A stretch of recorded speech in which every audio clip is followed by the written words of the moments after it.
నాకు కాస్త మతిమరుపు ఎక్కువగా వస్తూ ఉంది, అది గమనించండి, ప్రార్థన చేయండి.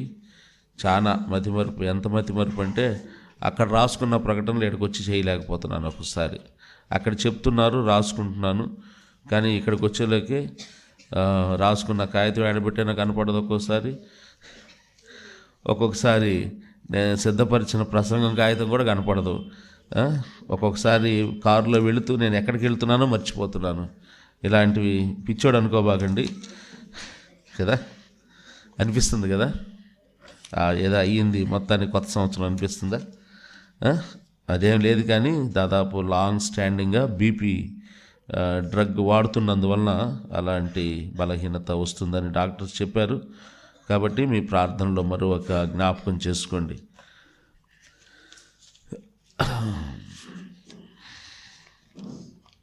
మంచిది. మన వాక్యానికి సహాయకరంగా సంఖ్యాకాండం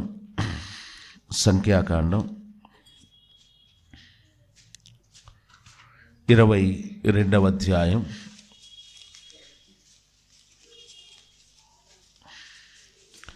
సంఖ్యాకాండం 22వ అధ్యాయం 1 నుండి 3 వచనాలు చదువుకుందాం. సంఖ్యాకాండం 22వ అధ్యాయం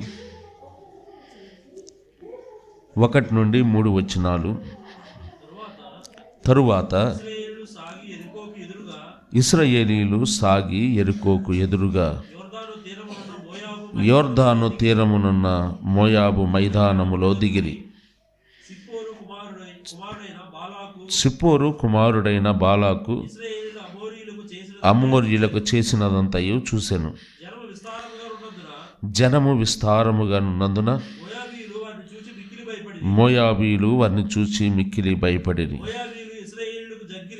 మోయాబీలు ఇశ్రాయేలీయులకు జంకిరి. చాలు.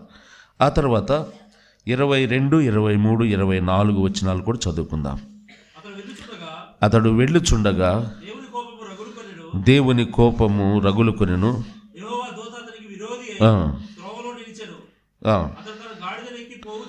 అతడు తన గాడిదనెక్కి పోవుచుండగా అతను పనివారు ఇద్దరు అతనితో కూడా ఉండిరి. యెహోవా దూత ఖడ్గము దూసి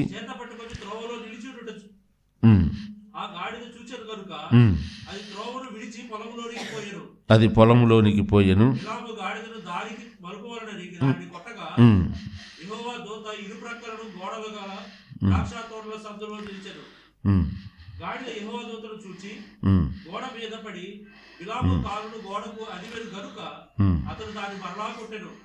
ముప్పై 31 చదవండి. అంతలో యెహోవా బిలాము కన్నులు తెరిచెను. చాలు. చిన్న ప్రార్థన. కరుణా సంపన్నుడైన మా ప్రియ పరలోకపు తండ్రి, మీరే మాతో మాట్లాడమని మా ప్రభువును మా రక్షకుడైన యేసుక్రీస్తు వారి పేరట వేడుకొని ప్రార్థిస్తున్నాము తండ్రి. ఆమేన్. మనం చదువుకున్న ఈ చరిత్ర అంతా కూడా ఇశ్రాయేలీయులు మోయాబీయుల మధ్య జరిగిన ఒక ఘట్టం. ఇక్కడ మనం కావలసిన ఒకే ఒక మాట మనం ఇందాక 3వ వచనంలో చూసాము. ఇశ్రాయేలీయులను చూసి మోయాబీయులు మిక్కిలి భయపడిరి. ఇశ్రాయేలీయులను చూసి మోయాబీయులు మిక్కిలి భయపడిరి అనే మాట మనం చూస్తాం. ఇశ్రాయేలీయులు దేవుని ప్రజలు, మోయాబీయులు అమ్మోనీయులు, ఈ 2 జనాంగాలు శాపగ్రస్తమైన జనాంగాలు. వారికి శాపము, ఇశ్రాయేలీయులకు ఆశీర్వాదం వస్తూ ఉండగా ఇశ్రాయేలు ప్రజలు ఆశీర్వాదాన్ని సంపాదించుకొనుచుండగా ఈ మోయాబీయులు అమ్మోనీయులు అనబడిన వారు శాపాన్ని సంపాదించుకుంటూ వచ్చారు. అది శాపగ్రస్తులు ఆశీర్వదించబడిన వారంటే దేన్ని బట్టి ఆశీర్వాదం వస్తుంది? ఇందాకన్నాను, ఆశీర్వదించబడాలి అనుకుంటాం, కానీ ఆశీర్వదించబడడానికి చేయవలసిన పనులు మనం చేయం. అలాగే వారు శపించబడడానికి కావలసిన పనులు చేసుకుంటూ వెళ్ళేవారు మోయాబీయులు. అన్యులు, దేవుని ఎరుగని వారు అని అర్థం. ఇశ్రాయేలీయులు ఆశీర్వదించబడిన జనాంగం. వారిని బిలాము సహితము శపించలేకపోయాడు. నేను ఎలా శపించగలను? వారు ఆశీర్వదించబడ్డ జనాంగం, నేను శపించడానికి వీలు కాదు అన్నాడు. అంటే ఒకరిని దేవుడు ఆశీర్వదిస్తూ ఉండగా వారిని ఎవరు కూడా పాడు చేయలేరు. ఒకరిని దేవుడు పాడు చేయాలి అనుకుంటే ఎవడు కూడా బాగు చేయలేడు. ఇది ఇశ్రాయేలీల మోయాబీయుల మధ్య. ఇశ్రాయేలీలు మోయాబీయులతో కలవకూడదు, ప్రత్యేకముగా జీవించాలి అనేది దేవుని చిత్తం. తన ప్రజలు ప్రత్యేకంగా ఉండాలి, అది ఆయన ఉద్దేశం. తన పిల్లలు ప్రత్యేకంగా ఉండాలి. లోకములో అన్యుల మధ్య నా పిల్లలు అనగా ఆశీర్వదించబడిన వారు ప్రత్యేకంగా జీవించాలి అనేది దేవుని ఉద్దేశం. కానీ ఏం జరిగింది? ఒక్కసారి వెనక్కి వెళదాం. 11వ అధ్యాయానికి రండి. సంఖ్యాకాండం 11వ అధ్యాయం.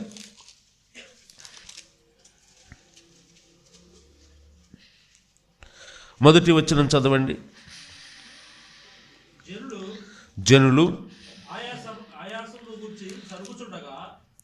జనులు ఆయాసమును గూర్చి సణుగుచుండగా అది యెహోవాకు వినబడెను. యెహోవా దానిని వినినప్పుడు ఆయన కోపము రగులుకొనెను. యెహోవా అగ్ని వారిలో రగులుకొని ఆ పాళెములోనొక కొనను దహింపసాగెను. జనులు మోషేకు మొరపెట్టగా ఆ అగ్ని చల్లారెను.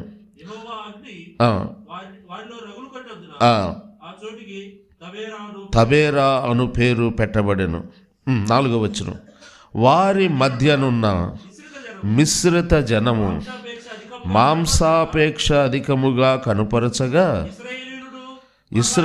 ఇశ్రాయేలీయులను మరలా ఏడ్చి, మాకెవరు మాంసము పెట్టెదరు? ఐగుప్తులో మేము ఉచితముగా తినిన చేపలను, కీరకాయలను, దోసకాయలను, కూరాకులను, ఉల్లిపాయలను, తెల్లగడ్డలను జ్ఞాపకమునకు వచ్చుచున్నవి. 6వ వచనం. ఈ మన్నా కాక మా కన్నుల ఎదుట మరేమీ లేదని చెప్పుకొనిరి. చాలు. ఇక్కడ చరిత్ర చూస్తే ఇశ్రాయేలీల మధ్య ఎవరొచ్చారంట? మిశ్రిత జనము అన్నాడు. మిశ్రిత జనము అంటే ఒక వ్యక్తి ఒక జనాంగానికి చెందిన వ్యక్తి మరి ఒక జనాంగానికి చెందిన వ్యక్తి దేవుని ఎరుగని వారు, లేదా ఇలా చెప్పొచ్చు, దేవుని చిత్తానుసారముగా కాకుండా లోకానుసారంగా సంతానాన్ని కని పెంచేయటమే దేవుని మిశ్రిత జనంగా పరిగణించబడతారు. వాళ్ళు ఒక రకంగా చెప్పాలి అంటే శపించబడిన జనాంగం. ఆశీర్వదించబడడానికి వారు ఇష్టపడరు, దేవుణ్ణి గణపరచడానికి వారు ఇష్టపడరు, దేవుని కొరకు జీవించడానికి వారు ఇష్టపడరు, వారి కొరకే వారు జీవించాలనుకుంటారు. అలాంటి వారు మిశ్రిత జనం అన్నాడు. ఈ మిశ్రిత జనము ఎక్కడికి వచ్చారు? మనం చదువుకున్నాం కదా, 4వ వచనం చదివి మొదటి భాగం. ఎక్కడికి వచ్చారు? మధ్యలోకి వచ్చేసారు. మిశ్రిత జనం ఎక్కడ ఉండాలి? పాళెము వెలుపల కదా ఉండాల్సింది. వాళ్ళు ఇశ్రాయేలు 12 గోత్రాలు కదండి. ఇశ్రాయేలీల స్ట్రక్చర్ ఎలాగుంటుందంటే మధ్యలో ప్రత్యక్షపు గుడారం ఉంటుంది. ఈ ప్రత్యక్షపు గుడారానికి తూర్పు పక్కన 4 గోత్రాల ప్రజలు వారు గుడారాలు వేసుకొని నివసిస్తారు. మరలా పడమర పక్కన 4 గోత్రాల ప్రజలు గుడారాలు వేసుకుంటారు. అలాగే దక్షిణం వైపు 4 గోత్రాల ప్రజలు, అలాగే తూర్పు వైపు 4 గోత్రాలు. ప్రత్యక్షపు గుడారానికి చుట్టూ వీళ్ళు ఉంటారు. ఇశ్రాయేలు 12 గోత్రాలు, నలుదిశలా 4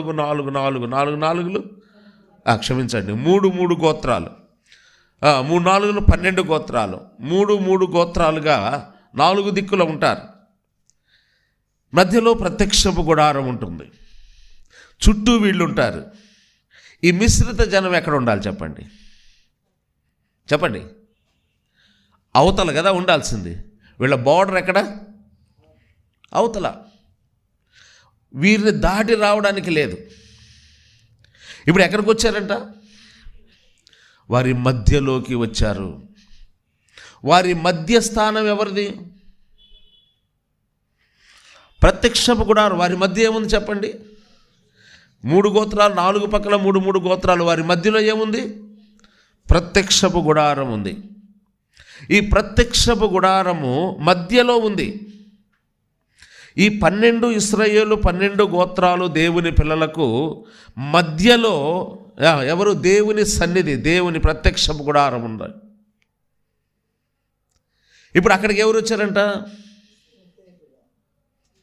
ఎవరు రానిచ్చారు చెప్పండి? ఎవరు రానిచ్చారు? వీళ్ళు సంధిస్తేనేగా రానిచ్చింది. వీళ్ళు సందు చేయకపోతే, సందు ఇవ్వకపోతే ఎలా రాగలరు వాళ్ళు? వీళ్ళు అవకాశం ఇచ్చారు, వారితో మాట కలిపారు, వారి ఆలోచన వీళ్ళు తీసుకున్నారు. ఒకరితో ఒకరి స్నేహభావం, సంబంధం, సహవాసం. అలాగైతే దేవుని నమ్మిన పిల్లలు అన్యులతో మాట్లాడకూడదా? ఉదయం లేచిన దగ్గర నుండి మాట్లాడాలి కదా అంటే అన్యులతో మాట్లాడకూడదని, స్నేహం చేయకూడదని ఎక్కడా లేదు బైబిల్లో. ఫ్రెండ్షిప్ వేరు, ఫెలోషిప్ వేరు. అన్యులు ఉదయం లేచిన దగ్గర నుండి అన్యులతో మాట్లాడాల్సిందే. దేవుని నమ్మని వాళ్ళతో మాట్లాడకుండా మనకు రోజు గడవదు. మాట్లాడకూడదు, వాళ్ళతో స్నేహంగా ఉండకూడదు అని ఎక్కడా చెప్పలేదు దేవుడు. బట్ వారితో కలిసి సహవాసం చేయకూడదు. ఫ్రెండ్షిప్ చేయొచ్చు, బట్ నాట్ ఫెలోషిప్, సహవాసం. ఇశ్రాయేలు ప్రజలు అన్యులతో మాట్లాడాల్సిన అవసరత ఉంది వాళ్ళకి. వారు మిశ్రిత జనం కావచ్చు, అమ్మోనీయులు కావచ్చు, మోయాబీయులు కావచ్చు, ఎరుకో వాళ్ళు కావచ్చు, ఎవరైనా కానీ దేవుని చేత శపించబడిన ప్రజలతో మాట్లాడవచ్చు, కానీ వారితో కలిసి సహవాసం చేయకూడదు. వారి సలహాలు మనం పాటించకూడదు. ఇప్పుడు వీళ్ళు ఎక్కడికి వచ్చేసారు? వారి మధ్యన ఉన్న, ఆ మాట పట్టుకోండి, వారి మధ్యన ఉన్న మిశ్రిత జనము. ఎవరి మధ్యకి వచ్చారు? దేవుని పిల్లల మధ్యలోకి వచ్చారు. దేవుని పిల్లల మధ్యలోకి వచ్చి, నాకు ఒక సహోదరి నాకు చెప్పింది, అన్న ఎక్కడన్నా మమ్మల్ని ఎక్కడ వడ్డీనిస్తున్నారన్నా, వాళ్ళు వచ్చి వాళ్ళే వడ్డిచ్చేస్తున్నారు అంటే, మీరు అవకాశం ఇస్తేనే కదా వాళ్ళు వచ్చేది అని చెప్పాను. నేను ఇదే మాట చెప్పాను. అది మన దగ్గరే ఉంది లోపం. మనం సరిగా మానిటర్ చేయనప్పుడు వచ్చేస్తారు. మిశ్రిత జనము ఇశ్రాయేలు గుడారం ఉండే స్థలంలోకి వచ్చేసారు. ఒక సంఘానికి నేను వెళ్ళినప్పుడు వెస్ట్ గోదావరిలో సకినేటిపల్లి అని, అక్కడ సంఘములో ఒక సమస్య వచ్చింది. ఆ సమస్య పరిష్కరించడానికని నన్ను పిలిచారు. అక్కడ దగ్గరలో మీటింగ్స్ చేస్తూ ఉంటే మీరు కూడా రండి అన్నారు. వెళ్ళాం. వెళ్ళిన తర్వాత ఆ సంఘములో ఉన్న సమస్య ఏంటంటే, వాళ్ళు చెప్పారు, అన్న ఇట్లా ఇది జరిగింది, మా మధ్య గొడవలు సమస్యలు వచ్చాయని. ఏంటి వాళ్ళ మధ్య సమస్యలు వస్తే, కొందరు ఆత్మ సంబంధులుగా ముందుండి పరిచర్య చేసేవాళ్ళు, లేచి నిలబడి వాక్యం చెప్పేవాళ్ళు, వీళ్ళు ఆత్మ సంబంధులుగా. కొంతమంది మందిరానికి వస్తున్న వాళ్ళలో శరీర సంబంధులు కూడా ఉంటారు, నమ్మని వాళ్ళు కూడా ఉంటారు. వీళ్ళు ఏం చెప్తున్నారంటే కంప్లైంట్, అన్న మా సంఘంలో శరీర సంబంధులు ముందుకు వచ్చేసారన్న అన్నాడు. శరీర సంబంధులు ఎక్కడికి వచ్చారంట? ముందుకు వచ్చారు, అందుకే మేము వెనక్కి వెళ్ళిపోయాం అంటున్నారు. అప్పుడు నేను చెప్పాను, ఎప్పుడు కూడా శరీర సంబంధులు ముందుకి రారు. ఇది గుర్తుపెట్టుకోండి సహోదరులారా. మీరేదో వాళ్ళ మీద నెపం పెట్టేసి చేద్దాం అనుకుంటున్నారేమో, తప్పది. దేవుని నమ్మని వారు దేవుని విషయాల్లో ఎప్పుడు ముందుకు రారు. వాళ్ళు వస్తారా? రారు. వారు వెనకే ఉంటారు. మనం 2 అడుగులు వెనక్కి వెళ్ళామనుకోండి, ఇక్కడ నుంచొని ఉంటారు వాళ్ళు, ఆత్మ సంబంధులు ముందుంటారు. మనం ఆత్మ సంబంధులు 2 అడుగులు వెనక్కి వెళ్తే ఎవరు ముందు ఉంటారు చెప్పండి? అప్పుడు ఎవరు ముందుకు వచ్చినట్టు ఉంటుంది? ఒక అడుగు వెనకుంటారు శరీర సంబంధులు, మనం ఒక అడుగు ముందు. ఆత్మ సంబంధులు 2 అడుగులు వెనక్కి వేసారనుకో, అప్పుడు ఎవరు ఉంటారు ముందు? ఇది జరుగుతుంది సంఘాల్లో. ఆత్మ సంబంధులే ఆత్మ సంబంధంగా పరిచర్య చేయని రోజుల్లో మనం ఉన్నాం. ఆత్మ సంబంధులు వెనకబడిపోతున్నారు కాబట్టి శరీర సంబంధులు యాక్టివ్ అవుతున్నారు. కొరింథీ సంఘములో జరిగింది ఇదే. కొరింథీ సంఘం భ్రష్టు పట్టిపోవడానికి కారణం ఇదే. ఆత్మానుసారంగా ప్రారంభించి ఇప్పుడు శరీరానుసారంగా కొనసాగుతున్నారు అన్నాడు. వారి మధ్యకు వచ్చారు మిశ్రిత జనం అనే మాట మనం చూస్తున్నాం. మిశ్రిత జనము వారి మధ్యకు వచ్చి ఏం చేశారు? చదవండి. మాంసాపేక్ష అధికముగా కనపరచగా ఇశ్రాయేలీయులు మరలా ఏడ్చి మాకెవరు మాంసము పెట్టెదరు. మిశ్రిత జనము యొక్క కోరిక ఏంటి? వారి కోరిక ఏంటి? వారికి ఏ ఆపేక్ష ఉంది? మాంసం తినాలనిపిస్తుంది. మాంసం తినాలని వాళ్ళకి అనిపించగా ఏడ్చింది ఎవరు? బుద్ధి ఉందా? వీళ్ళకి బుద్ధి ఉండొద్దా? కోరిక ఎవరిది చెప్పండి? మిశ్రిత జనము, దేవుణ్ణి ఎరగని వారి కోరిక. ఆ కోరిక ఏడుస్తుంది ఎవరు? దేవుని పిల్లలు ఏడుస్తున్నారు. వీళ్ళది కాదు పాపం కోరిక, ఇది కోరికేమో వాళ్ళది. అంటే వాళ్ళ కోరికను ఏం చేస్తున్నారు? దేవుని ఎరుగని వారి ఆలోచనను దేవుని పిల్లలు సమాజములోకి, సంఘములోకి తీసుకొస్తున్న విధానం మనకి ఇక్కడ కనబడుతుంది. అందుకే సంఘాలు పాడైపోతున్నాయి. సంఘాల్లో గలిబిలి, గొడవలు. దేవుని మహాకృపను బట్టి మనకు అలాంటి వాతావరణం లేదు. నేను దాని విషయంలో ఎప్పుడు గర్వపడతాను, మీ విషయంలో సంతోషిస్తాను. అలాంటి సమస్యలు మనకు లేవు ఎప్పుడు. కాబట్టి మనము వారికి అవకాశం ఇచ్చినప్పుడు వారు లోనికి ప్రవేశిస్తారు అనే మాట మనం చూస్తాం. వారు అవకాశం ఇచ్చారు. మోయాబీలు, అమ్మోనీయులు వారు మిశ్రిత జనం కిందకే వస్తారు. కాబట్టి వారు వచ్చి వారి ఆపేక్షను వీళ్ళకి చెప్పారంట. వీళ్ళు ఏడుస్తున్నారు. ఏడుపు వీళ్ళది, చచ్చింది ఎవరు? ఏడుపు వీళ్ళది. వీళ్ళు అడిగారు, పెట్టాడా లేదా మాంసం? హలాల్ ఆర్డర్ చెప్పాడు ఆ రోజే దేవుడు కదా. వచ్చేసేయి అన్నాడు. వందనం బ్రదర్, తొందరగా రాని అంటే ఆలస్యం అయితే ఎంతమంది చేశారన్న, నాకు 114 మంది చేశారంట. మరి ఏ రోజు సంఘానికి కూడికి వచ్చినోళ్ళ చేసింది అని అడిగా. పోయినసారి ఒకసారి ఎప్పుడో కొంచెం లేట్ అయ్యింది రావడానికి. అబ్బాబ్బాబ్బా ఎంతమంది చేశారన్న ఫోన్ అన్న. వాళ్ళందరూ మందిరానికి ప్రతి కూడికి వచ్చేవాళ్ళు అన్నా అంటే కాదన్నా, వచ్చేవాళ్ళు ఎప్పుడు తొందరపడరు. మాంసాపేక్ష వాళ్ళది, ఏడ్చింది వీళ్ళు. ఏడ్చి దేవుడు పెట్టాడా పెట్టలేదా? మాంసాపేక్ష అందరికీ పెట్టాడు కదా. తర్వాత చచ్చింది ఎవరు? అది వాళ్ళేం కాల. వాళ్ళకి వాళ్ళు ఆపేక్ష కనుపరిచారు. ఏడ్చింది వీళ్ళు, అడిగింది వీళ్ళు, తింద వీళ్ళు, చచ్చింది వీళ్ళు. సలహా ఏమో వాళ్ళది, చచ్చేదేమో మనం. ఇది గుర్తుపెట్టుకోండి.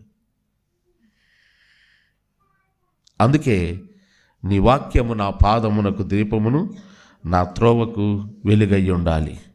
ఆ తర్వాత 23వ వచనానికి రండి. 23వ అధ్యాయం, క్షమించండి. ఎందుకు ఈ పరిస్థితులు వారి మధ్య రావాల్సి వచ్చింది అంటే 23వ అధ్యాయం 8-9 వచనాలు. అతడు వారితో, క్షమించండి, సంఖ్యాకాండమే 23:8-9 అయినా చదివేది. అది ఏమని శపింపగలను? దేవుడు శపింపలేదే. ఏమని భయపెట్టగలను? దేవుడు ఇందాక మనం చదువుకున్నాం కదా ఫస్ట్ బిలాం ప్రస్తావన, అదే ఇక్కడ మాట్లాడుతున్నాడు. మెట్టల శిఖరము నుండి అతనిని చూచుచున్నాను, అతన్ని కనుగొనుచున్నాను. ఇదిగో ఆ జనము ఒంటిగా నివసించినను జనములలో లెక్కింపబడదు. ఎవరి గురించి? ఇశ్రాయేలు ప్రజల గురించి ప్రవక్త యగు బిలాము, నేను ఎలా శపించేదయ్యా వాళ్ళని ఎలా శపించగలను? వాళ్ళు దేవుని చేత ఆశీర్వదించబడిన వాళ్ళు. వాళ్ళని మాత్రం నేను శపించలేను. ప్రవక్త సహితము శపించలేని జనాంగం శాపాన్ని వీళ్ళే హోల్సేల్లో కొనుక్కొచ్చుకున్నారు కదా. రిటైల్గా అయితే కొంచెం లేట్ అవుద్దని ఎక్కడికి వెళ్ళారు? మనం అప్పుడప్పుడు హోల్సేల్ షాపా అంటాం కదండి. ఎక్కడికైనా వెళ్తే చీరలు కొనడానికి అక్కడ హోల్సేల్ రేట్లు అంట కదా. హోల్సేల్గా వీళ్ళే కొనుక్కొచ్చుకున్నారు శాపం. చదవండి. ఒంటిగా నివసించినను జనములలో లెక్కింపబడుదురు. యాకోబు రేణువులను ఎవరు లెక్కించెదరు?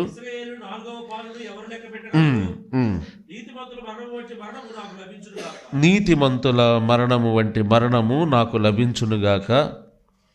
చాలు. ఇక్కడ మనకు కావాల్సిన మాట, వారు జనములలో లెక్కించబడతారనుందా, లెక్కించబడరనుందా?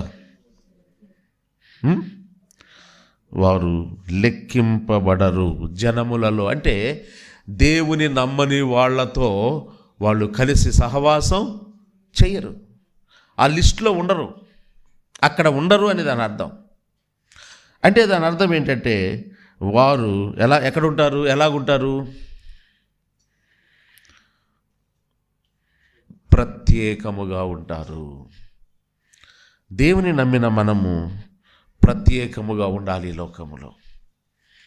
వారు జనములలో లెక్కించబడారంటే వాళ్ళు స్పెషల్, అంతే. ప్రత్యేకముగా ఉంటారు, వాళ్ళు ప్రత్యేకముగా జీవించాలి. అది దేవుని చిత్తం. ఒక మాట మనం చదువుకుందామా? నిర్గమకాండం 33:16 కూడా ఒక మాట దీనికి సహాయకరంగా. 33:16 నిర్గమకాండం.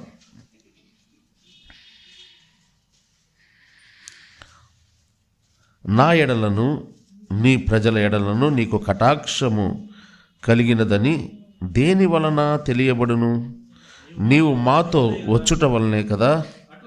అట్లు మేము అనగా నేనును నీ ప్రజలను భూమి మీద ఉన్న సమస్త ప్రజలలో నుండి ప్రత్యేకింపబడుదునమని ఆయనతో చెప్పాను. పైన 14 వచ్చును, నా సన్నిధి నీకు తోడుగా వచ్చును. ఈ మాట మనం చాలా చోట్ల ఇళ్లలో పెట్టుకుంటాం, నా సన్నిధి నీకు తోడుగా వచ్చునని. కానీ కింద ఆయన సన్నిధి మనకు తోడుగా రావాలి అంటే ఏం చేయాలా? భూమి మీద ఉన్న సమస్త ప్రజల్లో నుండి ప్రత్యేకింపబడుదునమని అతనితో చెప్పాను. అయ్యా, ఇక నుండి మేము ప్రత్యేకంగా జీవిస్తాం. ఇశ్రాయేలు ప్రజల పక్షాన మోషే దేవునికి చెప్తున్నాడు, అయ్యా, ఇక నుండి ఈ భూమి మీద ఎంతమంది ఉన్నారో దేవుని నమ్మని వాళ్ళు, వాళ్ళల్లో మేము నీ కొరకు ప్రత్యేకంగా నీ జనాంగంగా పిలువబడుతున్నాం. నీ పేరు పెట్టబడిన ప్రజలం మేము, నీ ద్వారా విమోచించబడ్డాం కాబట్టి నీ కొరకు బ్రతుకుతాం. మన కొరకు ప్రాణం పెట్టిన ప్రభువు కొరకు కాక ఎవరి కొరకు బ్రతకాలి ఈ లోకంలో? మనం మమ్మల్ని విమోచించావా ఐగుప్తులో నుండి, ఆ శాపము నుండి మమ్మల్ని తప్పించావు. ఇక నుండి నీ కొరకు బ్రతుకుదాం. ఈ క్రొత్త సంవత్సరం నుండి అయినా ఈ తీర్మానం చేసుకుందాం. ఎంత చక్కటి డెసిషన్.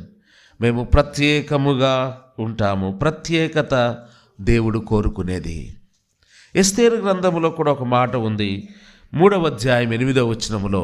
ఎస్తేరు గ్రంథం 3వ అధ్యాయం 8వ వచనం ఎక్కడ ఉందంటారు? అది ఎప్పుడన్నది తీస్తే కదా బైబిల్. 3:8 త్వరగా.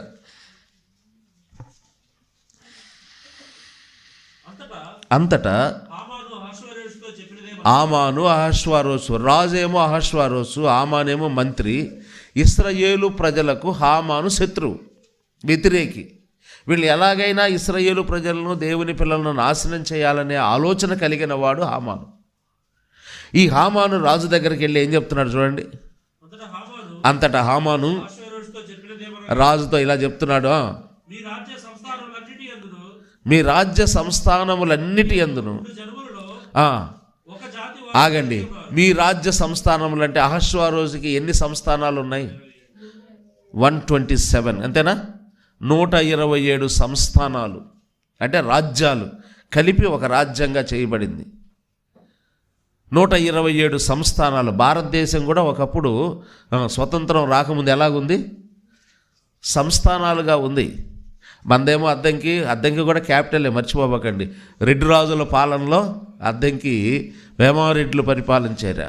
ఆ రాజులు ఉన్నప్పుడు అద్దంకి మనం ఉన్నదే ఇప్పుడు మన సంజయ్ నగరే, ఈ పైన అదే కోట, ఆ వెనక సాయంకాలం ప్రార్థన పెట్టేదే ఆ కోట దగ్గర గోడ మీద, గుర్తుపెట్టుకోండి. ఇవన్నీ కోటలు. అలాగూ జోబ్తూర్ సంస్థానం అని రాజస్థాన్లో కదా వాళ్ళ ఇలాగ సంస్థానాలన్నీ ఏకమై ఒక రాజ్యం అయింది. అలాగే 127 సంస్థానాలు, ఎన్ని రకాల ప్రజలు, ఎన్ని రకాల భాషలు మాట్లాడే వారు ఉండగా, ఇంత జనంలో, ఇన్ని రకాల వేల మంది ప్రజలలో ఒక్క జనం వారు ఉన్నారయ్యా. ఒక్క జాతి వాళ్ళు ఉన్నారు. వారు చెదిరిన వారే, వారు చెదిరిపోయే ఇక్కడికి వచ్చారు. వారి విధులు సకల జనుల విధులకు వేరుగా ఉన్నాయి. వారి విధులు వేరుగా ఉన్నాయి. వారి ఆలోచన ప్రత్యేకంగా ఉంది. వారు ప్రత్యేకించబడిన వారై ఉండాలి. విధులు వేరుగా ఉన్నాయి అన్నాడు. ప్రత్యేకత అంటే ఇదే. మన విధులు అందరి విధులతో ఉండకూడదు. వారి విధులు సకల జనుల విధులకు వేరుగా. ఒక జనము ఉన్నారయ్యా, వారు ఎవరిలో ఈ భూమి మీద ఉన్న మిగతా జనాంగాలతో వారు లెక్కించబడరు. వారి విధులు కలపండి 2 వచనాలు. వారి విధులు సకల జనుల విధులకు వేరుగా ఉన్నాయి. ఆ ప్రత్యేకత ఉందా?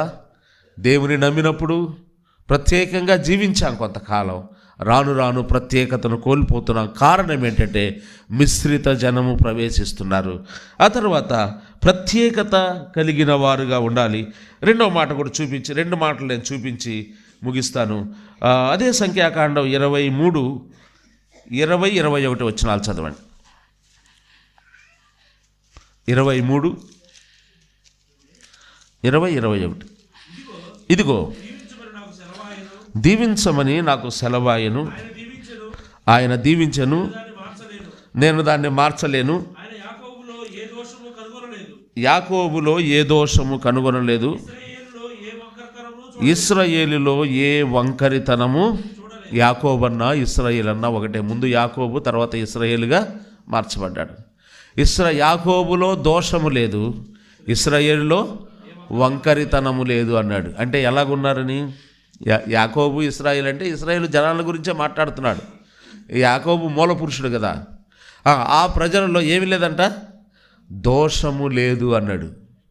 దేవుడు చెప్తున్నాడు దోషము లేదు వారిలో.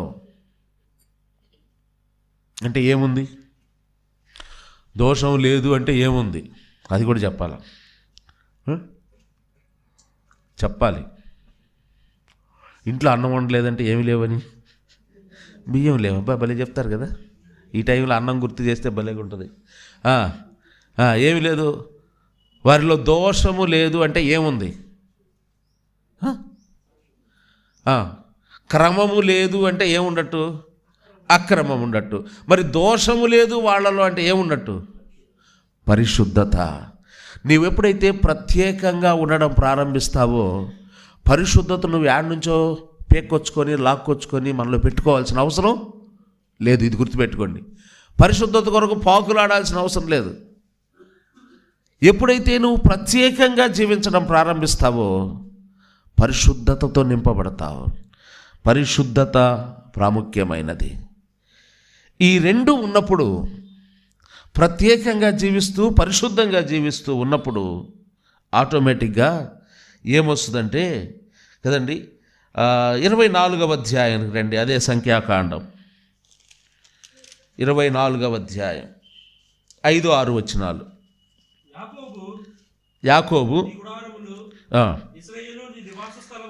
యాకోబు నీ గుడారములు, ఇశ్రాయేలు నీ నివాస స్థలములు ఎంతో రమ్యమైనవి, వాగుల వలె అవి వ్యాపించి ఉన్నవి. నదీ తీరమందలి తోట వలెను, యెహోవా నాటిన అగరు చెట్ల వలెను, నీళ్ల యొద్ద ఉన్న దేవదారు వృక్షం వలెను అవి ఉన్నవి. నీళ్లు చాలు. ఇది దేని గురించి చెప్పగొడుతున్నాడు ఇక్కడ? అవి వింటా ఉంటే ఎలాగో చెప్పండి, ఏదో ఒక సుందరమైన వనంలో ఉన్నట్టుగా లేదా కదా? చూడండి ఆ మాటలు చూడండి. యాకోబు నీ గుడారములు అన్నాడు. నీ గుడారములు అన్నాడు అంటే ఇళ్ళు. యాకోబు అంటే ఇశ్రాయేలు ప్రజలందరినీ అన్నట్టు 12 గోత్రాలను సంబోధిస్తున్నాడు. అప్పటికి యాకోబు లేడు, ఎప్పుడో చచ్చిపోయాడు. యాకోబు ఇశ్రాయేలు అని ఎక్కడొచ్చిన ఆదికాండం తర్వాత ఇశ్రాయేలు ప్రజలందరినీ సంబోధిస్తున్నట్టు. ఏమంటున్నాడు? యాకోబు నీ గుడారములు, ఇశ్రాయేలు నీ నివాస స్థలములు ఎంతో రమ్యముగా ఉన్నాయి అంటున్నాడు. అంటే ఆహ్లాదంగా ఉన్నాయి వాళ్ళ ఇళ్ళు. ఏం పెద్ద గొప్పగా కట్టుకున్నారు, 5 కోట్ల రూపాయలు పెట్టి గుడారాలే. కానీ వాళ్ళ ఇళ్ళు ఎలాగున్నాయంట బయట నుంచి చూస్తుంటే, ఇందాక నేను చెప్పాను రూపం ఎలాగుంటుంది, మధ్యలో ప్రత్యక్ష గుడారం, అటు 3 గోత్రాలు ఇటు 3 గోత్రాలు అటు 3 టెంట్లు వేసుకొని ఉంటారు. ఆ టెంట్లోకి వెళ్ళి వాళ్ళ ఇంటికి వెళ్తే ఒక్కొక్కసారి మనకు అనిపిస్తుంది. కొంతమంది ఇళ్ళకి వెళ్ళినప్పుడు ప్యార్లీలో వందనం గారి ఇంటికి వెళ్ళాను నేను. ఇంటికి వెళ్తే నాకు అక్కడ చాలా బాగుంటుంది. ఇల్లు కొద్ది ప్లేస్లో ఉంటుంది, ఖాళీ స్థలం ఎక్కువ ప్లేస్లో ఉంటుంది. సముద్ర తీరం కదా, అక్కడ ఆ చెట్లు, రకరకాల చెట్లు అన్నీ ఉన్నాయి. అక్కడ కూర్చున్నంతసేపు చాలా హ్యాపీగా ఉంటుంది. ఎందుకంటే ఆ చెట్లు మొక్కలు చాలా గార్డెన్ లాగా ఉంటుంది అనిపిస్తుంది. అలాగే కొన్నిసార్లు మనం కొన్ని ఇళ్ళకి వెళ్తే ఇక్కడ చాలా బాగుంది, హాయిగా క్లైమేట్ బాగుంది, ఎక్కడే ఉండిపోదాం అనిపిస్తుంది.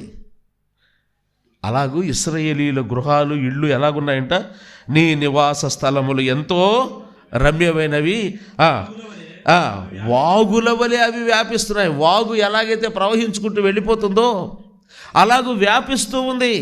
నీ నదీ తీరమందలి తోట, నదీ తీరములో ఉండే తోట ఎలాగుంటుంది, పచ్చగా ఉంటుందా, ఎండిపోద్ది అది ఎప్పుడన్నా, అలాగూ పచ్చగా ఉందయ్యా వీళ్ళ ఇళ్ళు. యెహోవా నాటిన అగరు చెట్ల వలెను నీళ్ల యొద్ద ఉన్న దేవదారు వృక్షములలో అవి ఉన్నవి. ఎందుకు ఇలాగున్నాయి ఇవి, మన ఇళ్ళు ఎందుకు అలాగ లేవు? ప్రత్యక్షపు గుడారం చుట్టూ దేవుడు మోషే ద్వారా నియమించి, మీరు మొదటి 3 గోత్రాలు ఇటు పక్కన ఉండండి అంటే వాళ్ళు అటు పక్కే ఉన్నారు, ఇటు పక్కకు రాలా. అర్థమైందా? మేము ఇటు కాదు అటు ఉంటాం, మాకు తూర్పు ఫేసింగ్ కావాలా, మాకు ఈస్ట్ ఫేసింగ్ కావాలా కదా అన్నారా? మీరు ఈ పక్కన ఉండండి, రూబేను, షిమ్యోను, లేవి మీరు ఈ పక్కన ఉండండి, మీ 3 గోత్రాల ప్రజలు ఇటు పక్క ఉండాలి, మాకు ఈస్ట్ ఫేసింగ్ కావాలండి అన్నారా? అలా ఎవరిని ఏ పక్కన ఉండమంటే ఆ పక్కన ఉన్నారు. కాబట్టి దేవుడు డిజైన్ చేసిన డిజైన్ కాబట్టి ఎలాగుంది, అద్భుతంగా తోట వలె ఉందంట. ఇశ్రాయేలు మీ గుడారాలు ఎలాగున్నాయి, దూరం నుంచి చూస్తుంటే రమ్యంగా పచ్చగా కళకళలాడుతున్నారు. కారణం ఏంటి అంటే ఏముంది వారిలో? క్రమము. చెప్పండి, క్రమం ఉండాలి. ఇందాక చెప్పాను, క్రమము తప్పితే అక్రమము ప్రవేశిస్తుంది. ఎప్పుడైతే ప్రత్యేకత కలిగి ఉంటామో మనం, పరిశుద్ధత వస్తుంది. రెండోది ఏమొస్తుంది? క్రమం వస్తుంది. క్రమము లేకపోతే రాబోయే యవనస్తులకు, యవన తరానికి మనం ఏమి నేర్పించడానికి ఏముంది మన దగ్గర చెప్పండి. కాబట్టి క్రమమును పాటిద్దాం. 3 సంగతులు జ్ఞాపకం చేశాను, ముగిస్తున్నాను. కొంత ఆలస్యమైంది, మన్నించండి. ఆలస్యం ప్రారంభించడమే ఆలస్యమైంది, నాది కాదు కదండి. ఎన్ని గంటలకు ప్రారంభించారు చెప్పండి? ప్రార్థన చేసి పాట పాడిన వాళ్ళు చెప్పండి, ఎన్ని గంటలకి? 9:45, 15 నిమిషాలు ఆలస్యంగా ప్రారంభించబడింది టైం. కాబట్టి ఆలస్యంగా అవ్వకుండా త్వరగా వద్దాం. ప్రారంభించే సహోదరులు కూడా ఇంజను ఆలస్యంగా ఉంటే పెట్లన్నీ ఆలస్యంగా పోతూ ఉంటాయి. ముందు ప్రారంభించే వాళ్ళు సమయానికి వచ్చి ప్రారంభించండి, మంచిది. దేవుడి కొద్ది మాటలు మన కొరకు దీవించునుగాక. చిన్న ప్రార్థన చేసుకుని మనం ఈ కూడికను